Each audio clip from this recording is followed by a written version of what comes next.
Uh, Here we are in another sunny morning. And as you say, Pat, who could be in a bad mood on a day like that, apart from yourself? Jude, as my dear Mrs. said this morning, it's Spanish weather. Jude, it is beautiful.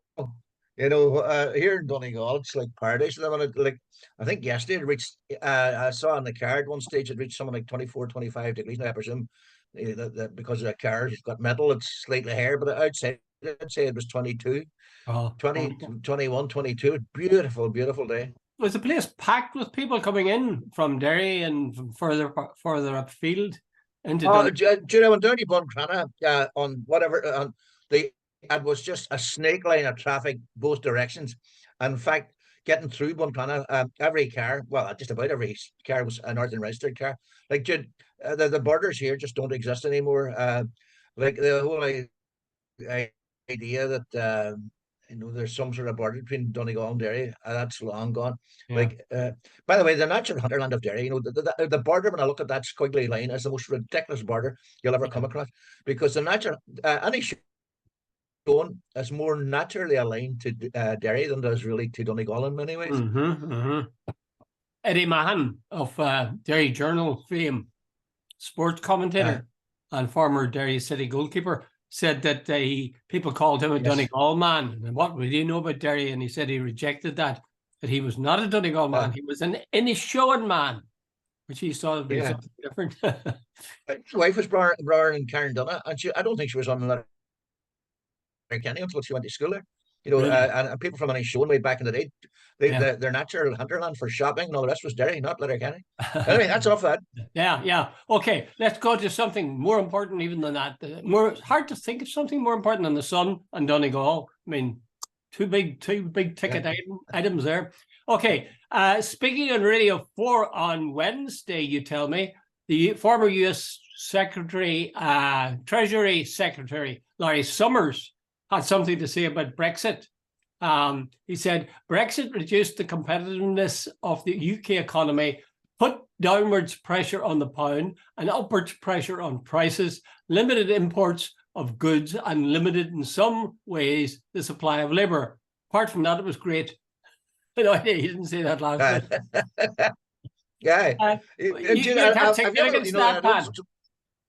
You attach no, significance. Judy, you know another thing about it, it takes somebody from the outside. Have you listened to a lot of the Tory guys coming on, like Jacob Rees-Mogg and all these guys coming on, trying to tell people lies, right? That Brexit is working and we're doing trade deals. An American guy comes on Radio 4 and basically says it's a disaster. That the pound's gone down, prices have gone up. Yeah, there are labor shortages, and it's causing you problems across the world. You know, and you sort of go, how stupid do electoral people in Britain have to be to realise Brexit is an absolute disaster? And this guy's got no skin in this particular game. He just said it, and I wish a lot of people would. I wish his message would be sort of promulgated across the British media, because it's about Jude, I've actually seen quite a few of the British politicians, particularly Tory ones, trying to claim no Brexit, is delivering for the and so on. And some of them, by the way, Jude, you're dead right there. Quite recently, they would almost this sort of ridiculous thing. They would almost eat grass rather than admit that Brexit has been a disaster, and, Why is this, they Pat? still don't care. If you're sitting starving, they don't care about that, as long as we've got our freedom, we've got control back. Do they really seriously believe that still? Or is it that they've come out so strong in favour of Brexit now to say, I was wrong? People find it very hard to admit their faults, especially that they were mistaken, even in public, especially in public debate. Yeah, well, Nigel Farage admitted on Sky about 2 weeks ago that Brexit had failed, but he tried to say it was the politicians that messed it up. They didn't do it You right. can't mess up something that's inherently messed up. And Yeah. if you stop trading with your nearest or fall out with your nearest neighbours and try to go to Australia and New Zealand and Japan to make trade deals, like Jude, the quickest way for me to make a trade is somebody down the road rather than going to Dublin.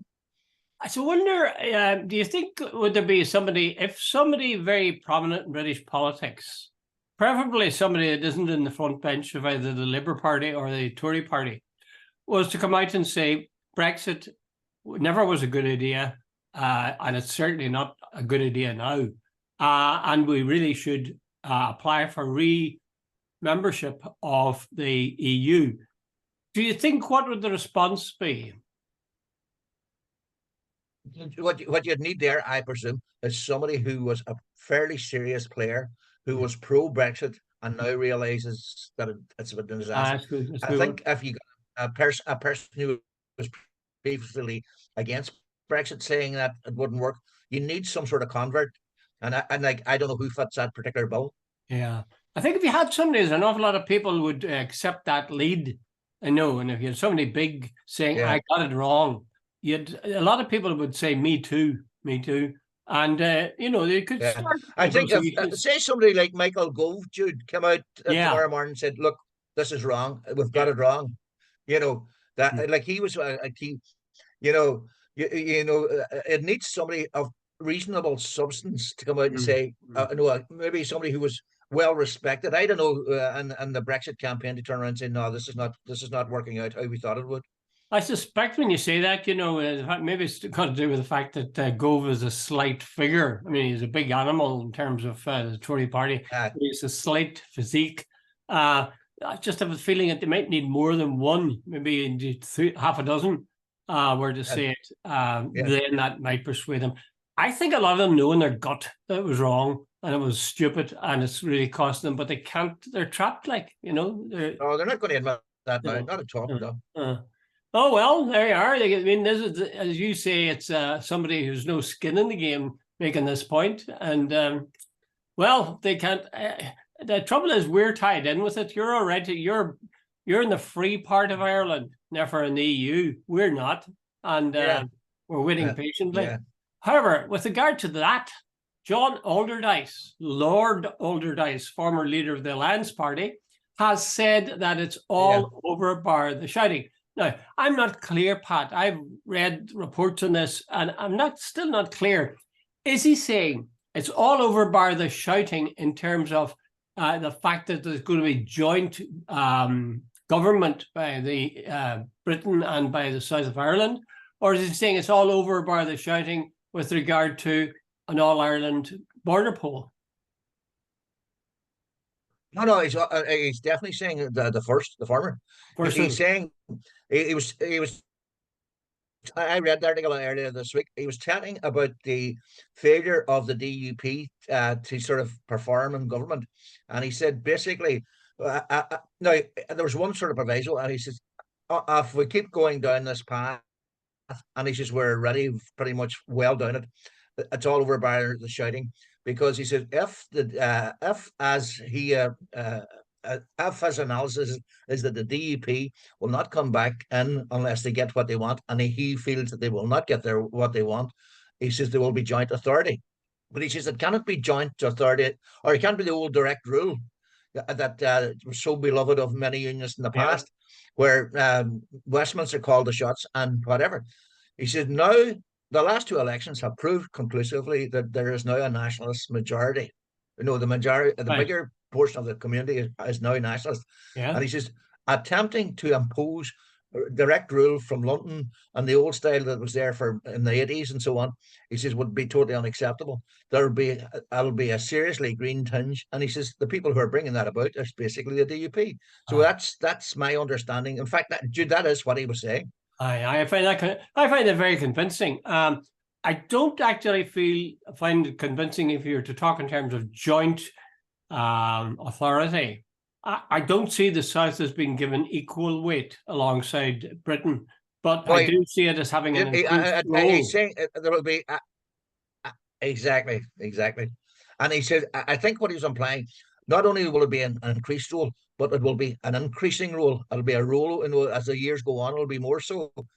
Did you see where basically his key point, Jude, was? Go ahead. I was going to say, did you see where Leo Varadkar, I think it was, said that the South would be interested in, or certainly prepared to fund some stuff in the North? I think he maybe even mentioned the A5, but you know, more and more there's signs in the wind that, in fact, they're moving towards some form of recognition that this is one landmass, and maybe there should be a sort of a similar government right across the line. It's a bit Well, you odd. see, the A5, Jude, is an important role for Derry and Donegal. What, Jude, I didn't realise there's something like 58 people have died Shocking, on shocking. that road in the past Dangerous. 30 years. Yeah. It's shocking figures, Yeah. shocking. And it's, Jude, I know my dad, when we were going to Dublin years ago, there used to be claimed that when we left Donegal and get to the north, he'd say, oh, the good northern roads now. Jude, the southern roads are far, far superior. That road going to the north now is a disaster. I'd be more enthusiastic about them. Well, I am enthusiastic about them constructing the A5 finally. But I'm not enthusiastic actually about roads. It's a terrible pity it wasn't a train that they set. Give a train line all the way from Letterkenny to Dublin. But that's a different argument for a different day. It is. But it's good. It's good that they're moving at last. Okay. Michelle O'Neill and No Choice. That's still kind of haunting her. It gets thrown up every so often, where she was asked about the conflict, and she said, "Well, we talked about this before. Nationals have no choice." I'm wondering, is she right or is she wrong? Because a lot of people say she's definitely wrong to say that. Jude, I am always conflicted about this, and I really am. I remember talking to him years ago, and the one thing he said that I remember recall, he says, "Yeah, Pat," he said, "I accept totally there were serious grievances. I really," and he said, and I take the man at his word. But he says the biggest civil right of all is the right to life. Mm-hmm. And I've always sort of said, I've always remembered that. But Richard, here, let me, here. The reason I say I'm conflicted, I can understand where a lot of people came from. Jude, if you remember correctly, about 1964, this is a short history lesson. Civil rights people started going about in Northern Ireland, and they were totally peaceful. There was no question of violence whatever. So, at about 1966, there was this thing Paisley set up, the Constitutional Defence Committee or something made up, and then about 1966 as well, the UVF was formed, the new UVF, and they threatened to declare war on the IRA. What they're really doing was declaring war on civil rights people. And right, Jude, there was I think there was an attack on a bar, and there was a woman. I think she was called Matilda Gould, if I remember correctly. It was a Catholic-owned bar, but she died. Then there was a young fella called John Patrick Scullion walking home, and the UVF shot him dead. I think this might have been June '66. I'm not.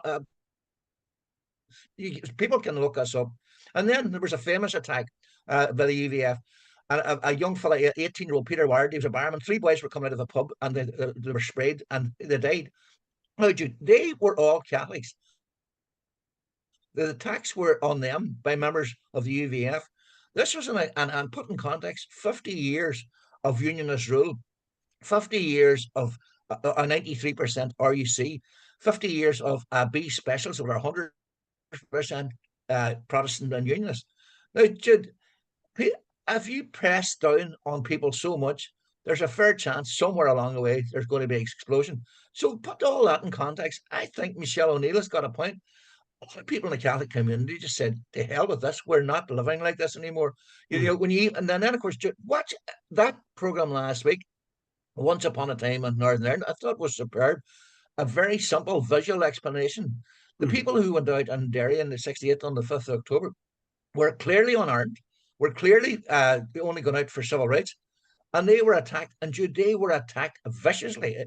Jude, when a policeman hits you full on the head with a baton, you can die from that. And the brutality of that police attack was there for everyone to see. By the way, did you notice about the next march? The marchers came along armed with sticks and so on. Right. The escalation was done by the state. So there's the context in which you can argue. A lot of people. Michelle O'Neill's got a fair point. I think I'd agree with you there.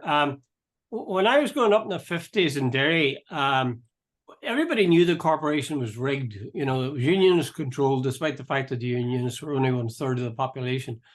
But people accepted it and tried to make a laugh of it. And, there's nothing much we can do. And they just left that. I think it was when the civil rights movement appeared, sort of mimicking, as it were, the civil rights movement in the States, and then were battened off the streets. That was key. where people were, and people were killed actually because they'd been on the march. I mean, who was it? The guy in, gotten his name now, in the Bogside that was killed, one of the very first. And then there was a man in Dungiven was killed. Sammy Elderly. Devaney, that was one of the first to. Sammy Sammy Devaney. Devaney. Sammy Devaney, that's who I'm thinking of. And then there was a guy, I've forgotten his name, but he was went into Dungiven for a pint. And I think it was a civil rights march on. And he was taken. He was found dead, I think, near a graveyard. Yeah. Just appalling. So I think that you had all that kind of pressure over the decades, which people glossed over or learned to live with or whatever. But then you had, when they began to say, look, you shouldn't do this, and had marches. Then when you had this brutal reaction, that's the point where I think the thing spilled over to people to say, this isn't going to work. This is not going to work. It's a wee bit hypocritical of some of the, I'm not justifying it because I really do. I'm conflicted about it. But I think there's a lot of revisionism and hypocrisy in some of the people doing the criticism, particularly from unionists. I never hear them saying, "Look, the UVF shot dead 3 Catholics in 1966, and that created the tension and the atmosphere in the community, the feeling of subjugation and oppression." That Jude, there's always going to be a reaction to that sort of thing. And I think at that stage, like Jude, they had 50 years. The three, I keep repeating this, 3 or 4 of the most poor wards in the United Kingdom were in Derry. And in certain places there were 70 and 80% male unemployment. I know, I can understand John Hume saying, but Jude, there was a real raging anger against injustice and fairness. I think Michelle Neil said, we didn't wake up one morning saying we think the Civil War is a great idea. I don't think anybody did. Yeah. But the thing is, the unfortunate thing is that you have a prominent unionists, finding no degree of sympathy with what she said. No way. They just used it as a stick with which to beat her. Like Jeffrey Donaldson said, there never was a justification for violence. Full stop. Kenny Donaldson said that any real grievance or perceived grievance never was legitimized by the murder of one neighbor by another. If ever there was a simplification of the whole situation, that's it. Where you say one neighbor is murdering another. I mean, so I don't like that kind of talk. But she said, and she's right too. She said, Michelle O'Neill said, we need to be mature enough to be able to say, that's okay. We'll have to agree to differ on this. But let's be sure that the conditions never recur where we find ourselves in the same sort of situation again. I think that's very mature sort of talk, really. In a way, these guys are getting after Michelle O'Neill for daring to think something. But sure, most nationalists, and certainly most Republicans, would say, yes, certainly in any number of cases, they were saying things happened and you have to. Well, as Martin McGuinness himself said, some of us chose to fight back. So, I remember Ken McGuinness was on BBC and one time, and he said, "Unionism has nothing to apologize for." And I was going, "Good and merciful Jesus!" If you consider the Northern State nothing to apologize for, and then of course Trump will come out with this absolutely, anemic line. It was a cold house for Catholics. That's sort of a bit of smart ass, and when you think about it, because a cold house, when you go to places like Strabane and Derry and Newry, most of the immigration were of Catholics. Then you find absolute abject poverty in the Falls Road. At least the guys in the Shankill could go and work in Mackey's and the shipyard and Shorts. Those places were closed off to Catholics. Gregory Campbell would always say, well, we were poor too. Of course there were poor unionists, working class unionists. Of course there was, but nothing on the scale that there was for Catholics. Jude, let me give you a quick, and I'm not going to name Frank Curran, the editor. I've told you this story before, but Frank Curran told me the story. He was the former editor of the Derry Journal. He told me a story. 2 guys started working in this certain factory outside of Derry, and he was told this by a commercial traveller. They started, say, about 1958 or something like that. The Yeah. guy, the first day that the commercial travel met the two guys. One was a Protestant, one was a Catholic. 15 years later, he came back to the same place. He says the Catholic was still sweeping the warehouse floor, and the Protestant was the managing director. He says, Mm. that's the reality. Because the Catholic was never going to get any up the ladder. That's the difference. When Gregory Campbell talks about when it's like going down a road and one part of the road is cut off and you can go on ahead on the outside lane. Yeah. Protestants had the outside lane in Northern Ireland. Yeah.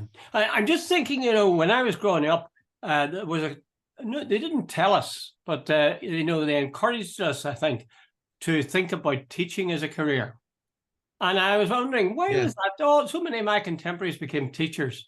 And then I suddenly realized it's because there was a Catholic school system and you knew that at least discrimination wasn't going to work there. You might be incompetent and get the boot, but you weren't going to be fired because you were a Catholic, or you weren't going to be denied a yeah, job because you were Catholic. yeah. That was the reason. And also, of course, education was opening a gateway to, a fuller and better life.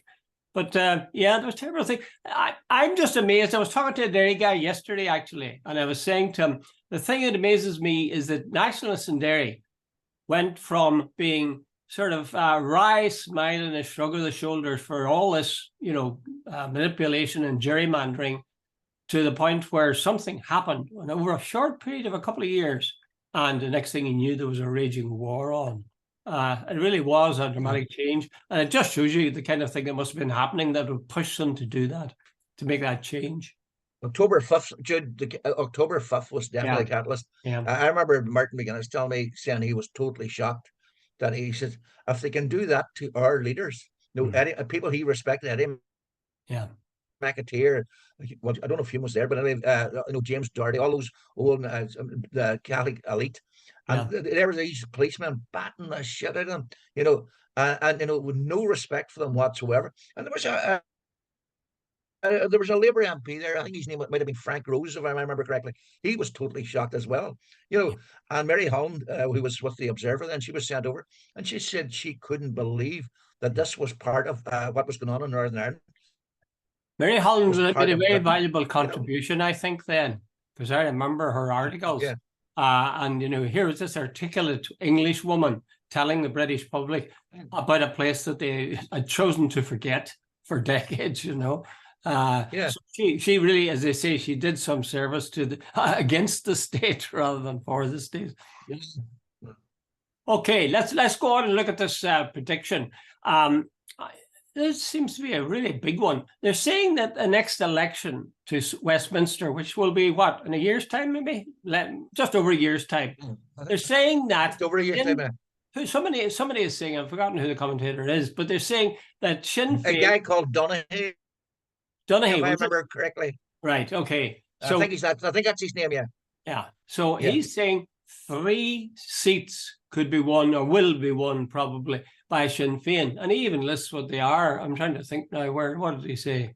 East Derry, Upper Ban, and Foyle. And Foyle. Yeah, Upper that's right. Ban is Upper Ban Carla and Foyle. Lockhart. Yeah, East Derry. East Derry as Gregory Campbell, and Foyle as the SDLP one.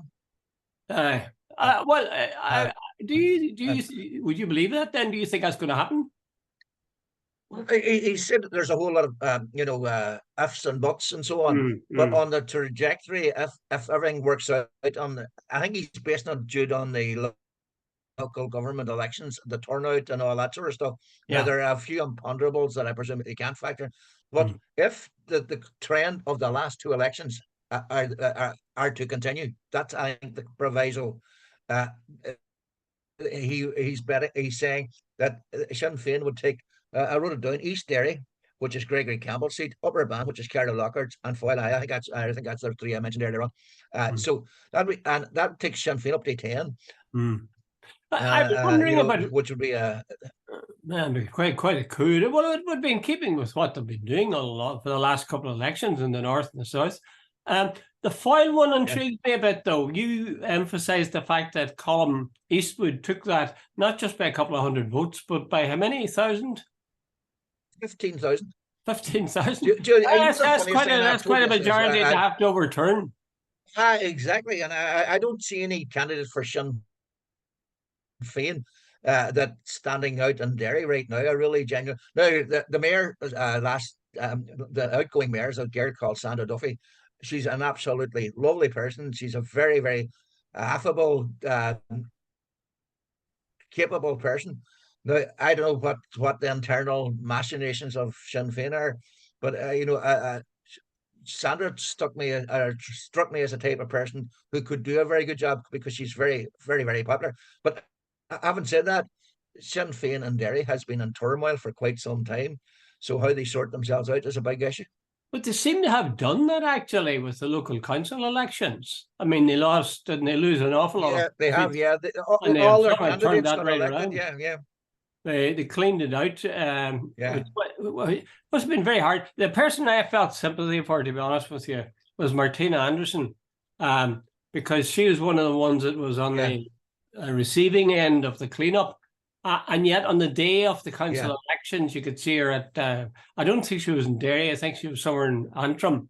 But she was yeah, clearly supportive of the candidates. Now that takes some doing. You know, if you'd felt that you're, no matter what you've done, if your former comrades somehow seem to be turning on you and taking away your yeah, job, maybe, hard yeah. to sort of But put a Jude, stop. in Derry, Jude, it was rampant. This claims of uh, like a certain well-known guy in New Year's ago said, "Pat, look, it's worse now in Derry than it was under unionism, because you have to be a shinner to get a job." I remember meeting an old retired school teacher, a guy I admired. He was one of the finest men I ever knew in Derry. He went out of his way to look after the kids, to make sure they done well, worked, give up his free time and all that. And he was a fairly big Sinn Féin supporter. I met him about 6 weeks before the last election. I said, I suppose you'll be voting for, Alicia McCann. He said, not a hope in hell, Pat. I'm not voting Sinn Féin this time. Dude, I got it everywhere. And I remember thinking, Sinn Féin. Now, I remember meeting an SDLP person who told me, Colin might just squeeze in maybe by a couple of hundred votes. He got in by 15,000. But I suppose, yeah, I mean, they really got filleted there, which amazes me all the more that they came back so thoroughly. I mean, they essentially reversed things as far as the council seats were concerned.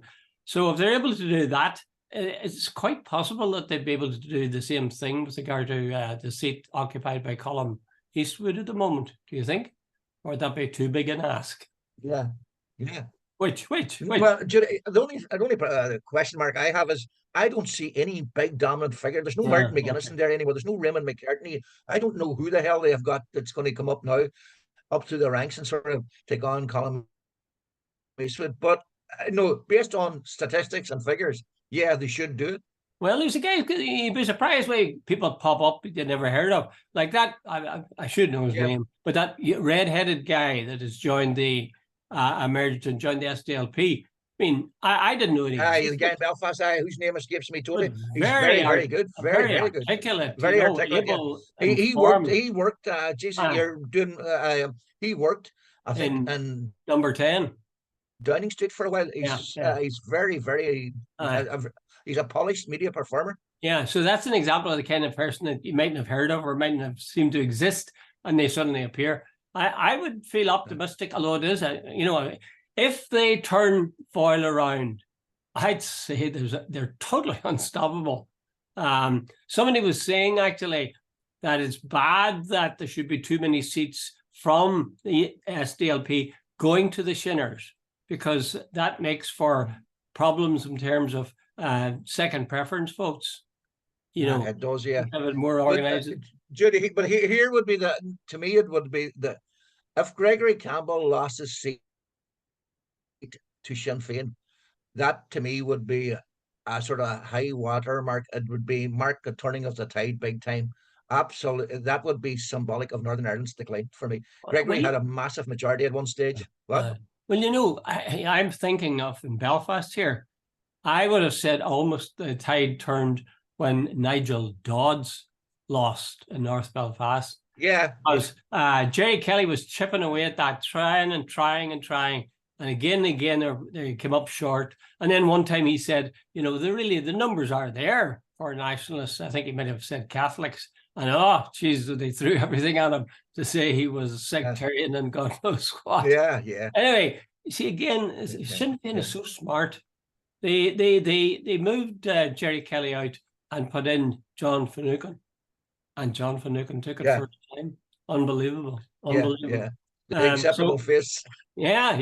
Well, everybody knows. I mean, he brings a background and baggage with him too, which is heartbreaking, you know. So when you see a man like that, but Jerry had Jerry brought an active an older activist, the Whitfield Party. That's right. Yeah, if you like, he was the activist history, and the other was the victim history. Yeah. Okay, let's move on, and finally, let's talk about the man whom everybody is talking about today. And I want you, as a newspaper man, to tell me, should they be talking about it? And that's Philip Schofield. Is he a man who has been wronged, or is he, or was he, a manipulative bastard? Not to put too much of a tooth on it. Yeah, Jude. You know the Libra. The sign of Libra is this thing of balance, and I'm a Libra, and I spend my life trying to balance everything. Right. My wife was on him this morning. She started on it saying, "Look, she's reading this article about Philip Schofield. He says his life is over, basically. People just want him dead. All he sees is blackness. He knows his career's over. He knows there's no coming back. There's no future for him, etc., etc." And he says he now knows how. Remember Caroline Flack, who committed suicide, and then he says Merkel. What do you call her? Merkel, the Marilyn Merkel. The Prince Harry's wife. Meghan Markle, the Prince Harry's wife. She said that she was driven almost to suicide with this non-stop, relentless barrage of criticism from the media. Right, that's one side of it. The other side of the story is Philip Schofield apparently was not a particularly nice person behind the scenes. There was a woman. I remember her, and I remember there was two of them. They used to do this program about cleaning and all this sort of stuff. They were sort of, it was a reality show, and she said she appeared on the show and he wasn't a nice person at all. In fact, she thought he was a gobshite. The Indian doctor, or a guy of Indian descent, I can't remember his name. He said he saw a culture of bullying, etc., and nastiness, and he went to the management of this morning, and he said he was managed out, and so on. So, Jude, to answer your question, I don't know enough about it, but it does seem there was a lot. What we've seen on the surface, which is not what was going on underneath. And if you listen to final point, and if you listen to Eamon Holmes, our own Eamon Holmes, he is absolutely ruthless, and what he's saying about what went on. He's pulling no punches whatsoever. So I am of the opinion that maybe Philip Schofield conned the great British public for a long time that he was such a nice guy, when in actual fact he was far from it. Well, there's just a set of balance to that, since you're saying as a Libra that you balance things. There was a shot, a photograph going the rounds on social media of your man from Belfast hugging Philip Schofield and accepting him, and underneath a quotation from what he said is saying, "And I'm standing with you, my friend," and so on. I think this is when Philip Schofield came out as being gay. Yeah, well, that's a different argument now, in fairness. I know, but I'm just saying that he was saying, "Oh, I really respect you," and so on. Sir, he must have known the guy. This is the thing that gets me about media institutions, whether it's ITV or the BBC. Everybody gossip. It's like a village. Gossip. Everybody knows what's going on. Don't tell me that what's his name from Belfast didn't know what was going on. Well, Holmes didn't know that Schofield was doing what he was doing. Do you think? Do you believe that? He must have known it. So I've met you. You've been around TV studios, and so have I, not to the same extent, but a lot of media performers are driven by ego, and there's this whole thing. I and a lot of it too. If you read a lot of stuff, what appears on screen a lot of time is not. Johnny Carson, biggest star in America, he was a hateful gobshite off air, but on air he was this lovely guy. You know, What? so What? I don't know. Bottom line of it, to answer your question, I presume Holmes did know quite a lot of what's going on, but he seems to be coming out with that. Remember, a couple of weeks back, he says that I've decided to step down. He said, this is Schofield's Uh, statement. He says, yeah. let's get that on the record. Holmes said, he says that means you've been sacked. Yeah. So Holmes Yeah. knew, and he seemed to be suggesting that everybody knew what was going on and so on. And that he said this is not over for ATV, as far as I recall. So you're Well, you're probably right. He let did me know come back. something was going on in the background. There's only a minute left. Let me come back to something that I've said before. He is under the gun because of this relationship with this young man. And there's this hint that perhaps he groomed him for this. If you were getting a brain operation and the brain surgeon, you had two brain surgeons, one of whom was a ruthless womanizer and the other of whom was totally faithful to his wife. If the womanizer was a terrific surgeon and the wife beater was the womanizer was a brilliant surgeon, and the other guy wasn't so hot, would you go for the guy that? Would you ignore the guy who was the wife beater, or Go for the womanizer. Uh, Go for the. I wouldn't give a shit. so I'd go for that's the the point. womanizer. It's nothing to As do. would you. Well, what does it matter? We're talking about this guy's broadcasting skills. That's what we should be judging, not his moral life. If you do that with writers, with artists, with actors,